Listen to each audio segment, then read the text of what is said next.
ನಮಸ್ಕಾರ, ನಾನು ನಿಮ್ಮ ಪಂಡಿತ್ ಕಾರ್ತಿಕ್ ಡಿಯರ್ ಹನ್ಮದುರ್ಗಾರದ್ದು. ಇವತ್ತು 2026ನೇ ವೃಷಭ ರಾಶಿಗೆ ನಾವಿವತ್ತು ನೋಡ್ತಾ ಇದ್ದೀವಿ. 2026 ವೃಷಭ ರಾಶಿಗೆ ಹೇಗಿದೆ ಅನ್ನುವಂಥದ್ದಾದ್ರೆ, ಅತ್ಯಂತ ಸೌಖ್ಯ ರಾಶಿ ಅಂದ್ರೆ ಈ ವರ್ಷ ವೃಷಭ ರಾಶಿ ಅಂತ ಹೇಳ್ಬೋದು. ತುಂಬಾ ಒಳಿತನ ಕಾಣುತ್ತೆ. ನೀವು ಅನ್ಕೊಂಡ ಪ್ರತಿ ಕೆಲಸವೂ ವೃಷಭ ರಾಶಿ ಅಂತ. ಹೋದ ವರ್ಷ 2026 ವೃಷಭ ರಾಶಿಯವರಿಗೆ ದೊಡ್ಡ ಭಾರವನ್ನೇ ಹೊರ್ತಿದ್ರಿ.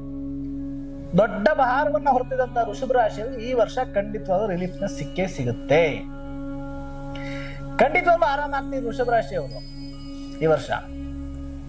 100% ಶೂರ್ಲಿ ನಾವು 100% ಹೇಳಬೇಕು ಅಂತಂದ್ರೆ ಈ ವರ್ಷ 2025ಗಿಂತ ಒಳ್ಳೆಯ ಲಾಭ ಫಲಗಳನ್ನ ವೃಷಭ ರಾಶಿಯವರು ಕಾಣಬಹುದಾಗಿರುತ್ತೆ. ಅದೇ ರೀತಿ ನೋಡ್ತಾ ಹೋದ್ರೆ ರಾಶಿ ಚಕ್ರದ ಫಲಿತಾಂಶವನ್ನ ನಾವು ಗಮನಿಸ್ತಾ ಹೋದ್ರೆ, ಗುರುವು 8 ಮತ್ತು 11ನೇ ಮನೆ ಅಧಿಪತಿಯಾಗಿದ್ದಾನೆ. ಈ ವರ್ಷ ಗುರುವಿನ ಸಂಚಾರ ಒಳ್ಳೆಯ ಲಾಭವನ್ನ ನಿಮಗೆ ಕೊಡುವಂಥದ್ದು. ಯಾವ ರೀತಿಯ ಲಾಭ ಕೊಡುತ್ತೆ ಗುರುಗ್ರಹ ಅಂತನ್ನೋದಾದ್ರೆ, ನಿಮ್ಮ ಆರ್ಥಿಕ ಸ್ಥಿತಿಯಲ್ಲಿ ಒಂದು ಒಳ್ಳೆಯ ಬದಲಾವಣೆ ಈ ವರ್ಷ ಗುರುಗ್ರಹ ತಂದುಕೊಡುತ್ತೆ. ಆರ್ಥಿಕ ಬದಲಾವಣೆಯನ್ನ ಗುರುಗ್ರಹ 100% ಈ ವರ್ಷ ತಂದುಕೊಡುತ್ತೆ. ಅದೇ ರೀತಿಯಲ್ಲಿ ಕುಟುಂಬದಲ್ಲಿ ನೋಡ್ತಾ ಹೋದ್ರೆ, ನಿಮ್ಮ ಕುಟುಂಬದಲ್ಲಿ ಈ ವರ್ಷ ನಿಮಗೆ ಹೋದ ಸಾರಿ ನಿಮ್ಮ ನೆಮ್ಮದಿ ಎಷ್ಟು ಹಾಳಾಗಿತ್ತೋ ಈ ಸಾರಿ ಅಷ್ಟು ನಿಮ್ಮ ನೆಮ್ಮದಿ ಒಳ್ಳೆ ರೀತಿಯಲ್ಲಿ, ಮನೆಯ ನೆಮ್ಮದಿ, ಕುಟುಂಬದ ನೆಮ್ಮದಿ, ಕುಟುಂಬದ ಏಳಿಗೆ ಅನ್ನೋದನ್ನ 2026ನೇ ಇಸ್ವಿಯಲ್ಲಿ ನೋಡ್ಬೋದು.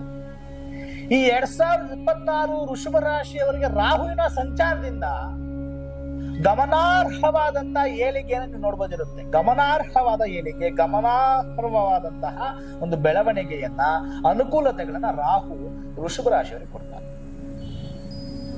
ಒಂದು ಒಳ್ಳೆಯ ಮಟ್ಟಕ್ಕೆ ಹೋಗುವಂತಹ ಒಂದು ಅನುಕೂಲವನ್ನ ವೃಷಭ ರಾಶಿಯವರಿಗೆ ರಾಹು ಕೊಡ್ತಾರೆ.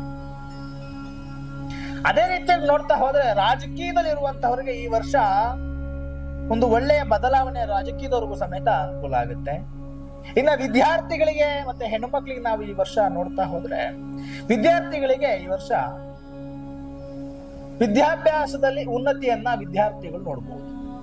ವಿದ್ಯಾಭ್ಯಾಸದಲ್ಲಿ ಒಳ್ಳೆಯ ಉನ್ನತಿಯನ್ನ ವಿದ್ಯಾರ್ಥಿಗಳು ನೋಡ್ಬೋದಾದ್ರೆ, ತಮ್ಮ ಒಂದು ಕ್ಷೇತ್ರದಲ್ಲಿ, ಹೆಣ್ಣು ಮಕ್ಕಳು ಯಾವ ಕ್ಷೇತ್ರದಲ್ಲಿ, ತಮ್ಮ ಉದ್ಯಮ ಕ್ಷೇತ್ರದಲ್ಲಿ ಇರಬಹುದು, ಅಥವಾ ಬಿಸ್ನೆಸ್ ಇರಬಹುದು, ಅಥವಾ ತಾವು ಮಾಡುವಂತಹ ವೃತ್ತಿಯಲ್ಲಿರಬಹುದು, ಆ ಕ್ಷೇತ್ರದಲ್ಲಿ ಹೆಣ್ಮಕ್ಳಿಗೆ ಈ ವರ್ಷ ಒಳ್ಳೆಯ ಅಭಿವೃದ್ಧಿ ಮತ್ತು ಅನುಕೂಲಗಳನ್ನ, ಪ್ರಮೋಷನ್ಸ್ ಗಳನ್ನ ಈ ವರ್ಷ ಹೆಣ್ಮಕ್ಳು ನೋಡಬಹುದು. ಪ್ರಮೋಷನ್ಸ್ ಗಳನ್ನ ನೋಡಬಹುದು, ಸ್ಯಾಲರಿ ಹೈಕ್ ಅನ್ನ ನೋಡಬಹುದು. ವಿದ್ಯಾರ್ಥಿಗಳಾದ್ರೂ ಅಷ್ಟೇನೆ ಈ ವರ್ಷ ಒಳ್ಳೆ ರೀತಿಯಾದ ಮಾರ್ಕ್ಸ್ ಗಳಲ್ಲಿ ಅನುಕೂಲತೆ ಪಡಬಹುದು. ಇನ್ನ ಗಂಡು ಮಕ್ಕಳಿಗೆ ಈ ವರ್ಷ ವೃಷಭ ರಾಶಿಯಲ್ಲಿ ಒಳ್ಳೆಯ ಬಿಸ್ನೆಸ್ ಯಾರು ಮಾಡ್ತಾ ಇದ್ರೆ ಖಂಡಿತ ಬಿಸ್ನೆಸ್ ಅಲ್ಲಿ ಅನುಕೂಲ ಆಗುತ್ತೆ. ಒಳ್ಳೆಯ ನಿಮಗೆ ಒಂದು ಬದಲಾವಣೆ ಅನ್ನುವಂಥದ್ದು ವೃಷಭ ರಾಶಿಯವರಿಗೆ ಈ ವರ್ಷ ಕಾಣ್ತಿದೆ. ಇದರ ಜೊತೆಯಲ್ಲಿ ವೃಷಭ ರಾಶಿಯವರಿಗೆ ಇನ್ನೊಂದು ಫಲ ಏನಪ್ಪಾ ಈ ವರ್ಷ ಅಂತಂದ್ರೆ, ತಂದೆ ತಾಯಿಗಳಿಂದ ಅನುಕೂಲತೆಗಳನ್ನ ಪಡ್ಕೋತೀರಿ. ಮಿತ್ರರಿಂದ ನಿಮ್ಗೆ ಲಾಭವಾಗುವಂತಹ ಅನುಕೂಲಗಳಿರ್ತವೆ. ಬಂಧು ಮತ್ತು ಮಿತ್ರರಿಂದ ಲಾಭ ಆಗುವಂತ ಅನುಕೂಲ ಇರ್ತದೆ.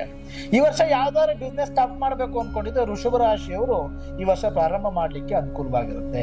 ಆಫ್ಟರ್ ಏಪ್ರಿಲ್ ಆದ್ಮೇಲೆ ಸ್ಟಾರ್ಟ್ ಮಾಡಿ, ಖಂಡಿತ ನಿಮ್ಮ ಸ್ಟಾರ್ಟ್ಅಪ್ ಗಳಿಗೆ ಈ ವರ್ಷ ಒಳ್ಳೆಯ ಅನುಕೂಲ ಅನುಭವಗಳು ಈ ವರ್ಷ ನಿಮಗೆ ಈ ರಾಶಿ ನಕ್ಷತ್ರದಲ್ಲಿ ಇರುತ್ತೆ. ಅದೇ ರೀತಿಯಾಗಿ ನೋಡ್ತಾ ಹೋದ್ರೆ ವೃಷಭ ಲಗ್ನದವರಿಗೆ ಈ ವರ್ಷ ಗಣನೀಯವಾದಂತಹ ಬೆಳವಣಿಗೆಯನ್ನು ನೋಡಬಹುದು. ಹೆಣ್ಣಾಗ್ಲಿ ಗಂಡಾಗ್ಲಿ, ರಾಜಕೀಯದವರಾಗ್ಲಿ, ಮಕ್ಕಳಾಗ್ಲಿ, ಯಾರೇ ಆಗ್ಲಿ, ಗಣನೀಯವಾದಂತಹ ಏಳಿಗೆಯನ್ನ ಈ ವರ್ಷ ವೃಷಭ ರಾಶಿಯವರು, ವೃಷಭ ಲಗ್ನದಲ್ಲಿ ಜನಿಸಿರುವಂತವ್ರು ನೋಡಬಹುದು. ಇನ್ನೂ ನಿಮ್ಮ ರಾಶಿಯ ಒಂದು ಫಲ ಇನ್ನೂ ಒಂದ್ ಸ್ವಲ್ಪ ಉತ್ತಮವಾಗಿರ್ಲಿ ಅನ್ನುವಂಥವ್ರು ಪ್ರತಿ ಸೋಮವಾರ ದಿನ ಸಾಯಂಕಾಲ ಒಂದು 6:30 ನಂತರದಲ್ಲಿ ಒಂದು ಬಿಳಿ ಹಸುವಿಗೆ ತಮ್ಮ ಕೈಲಾದಂತಹ ಬೆಲ್ಲ ಅಥವಾ ಸಿಹಿ ತಿಂಡಿಯನ್ನು ತಿನ್ನಿಸೋದ್ರಿಂದ ಇನ್ನೂ ಒಳ್ಳೆಯ ಉತ್ತಮ ಫಲಗಳನ್ನ ನೀವು ಈ ವರ್ಷ ನೋಡಬಹುದಾಗಿರುತ್ತೆ. ನಮಸ್ಕಾರ.